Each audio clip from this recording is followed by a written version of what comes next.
Nous allons aborder aujourd'hui la question des relations que la philosophie entretient avec ce qu'on a appelé ici même le mode de connaissance dominant. Quand je lis le mode de connaissance dominant, c'est-à-dire c'est la science. Vous êtes d'accord avec moi que c'est aujourd'hui, par la science, que l'homme moderne cherche surtout à comprendre le monde dans lequel il vit, et c'est par cette même science que l'homme peut répondre à certaines questions qu'il se pose. On est d'accord? Maintenant, dans ce travail de comparaison, il s'agira de voir qu'est-ce qui fait la particularité de la philosophie et qui permet surtout de distinguer la philosophie de la science. Maintenant, il faudrait commencer par lever quelques équivoques. Ça veut dire ôter de notre esprit un certain nombre de confusions. On a l'habitude dans le vocabulaire courant de considérer que la philosophie est une science et par conséquent de faire comme si on pouvait interchanger les termes de philosophie et de science. Ça veut dire tout donne à penser que pour la plupart des gens, la philosophie est la science et la science elle-même pourrait être de la philosophie. Il faut dire que ce point de vue est absolument faux. Donc qu'est-ce que je vous invite à retenir tout de suite et à garder au moins jusqu'au mois de juin pour les aspects qui vous intéressent, parce que la plupart d'entre vous n'avez pas de vocation d'être philosophe. Donc au moins jusqu'au mois de juin, retenez que la philosophie n'est pas la science et la science elle-même n'est pas la philosophie. Pourquoi les deux disciplines ne peuvent pas être confondues? Je réponds en disant, parce qu'on peut les distinguer à trois niveaux. On peut distinguer philosophie et science par leur objet d'étude.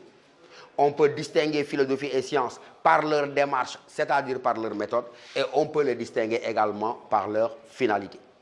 Je dis, je répète, philosophie et science ne peuvent pas être confondues.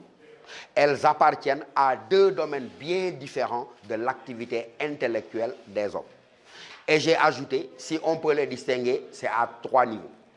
J'ai dit, on peut distinguer la philosophie de la science. D'abord, par quoi? On peut les distinguer par leur objet d'étude.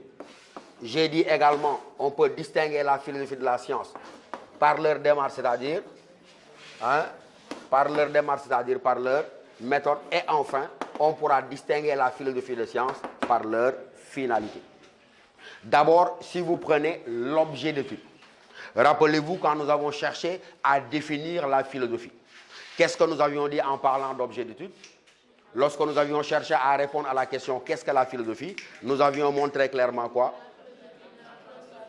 Que la philosophie n'a pas d'objet d'étude qui lui soit propre. Nous avons dit que la philosophie, elle tente de comprendre la totalité de l'expérience humaine. Et cela signifie qu'en revanche, la science, elle, je devrais dire chaque science, revendique, et nous l'avons dit, un objet d'étude qui lui est propre. Si je devais ici donner une définition minimale de la science, qu'est-ce que je dirais? C'est que la science est l'étude objective d'une partie bien déterminée de la réalité. Et lorsque je me donne cette définition minimale de la science, étude objective d'une partie bien déterminée de la réalité, ça veut dire que pour l'essentiel, quel est l'objet d'étude de la science? Elle étudie quoi? Pour l'essentiel, la science, elle étudie la nature extérieure. Et lorsque la science étudie la nature extérieure, elle cherche à découvrir quoi? Elle cherche à découvrir les lois de production des phénomènes de la nature. Et la notion de loi, elle est importante. Si je dis que la science, elle étudie la nature extérieure et dans cette étude, elle cherche à découvrir les lois de production des phénomènes, ça veut dire que pour le savant, il n'y a pas de hasard. On est d'accord? Et s'il n'y a pas de hasard, ça veut dire quoi? Tous les phénomènes qui se produisent en fonction de quoi? En fonction d'un ensemble de lois nécessaires. Par exemple, il se met à tomber de la pluie. Le savant se dit, mais quelles sont les conditions nécessaires pour qu'il y ait plu? Et donc le travail du savant est de considérer que dans la nature, il n'y a pas de hasard. Et s'il n'y a pas de hasard, la production des phénomènes est commandée par un enchaînement de lois nécessaires. Ça veut dire quoi? Que la science, elle repose, et je vous demande de retenir ça, elle repose sur ce qu'on appelle le principe du déterminisme.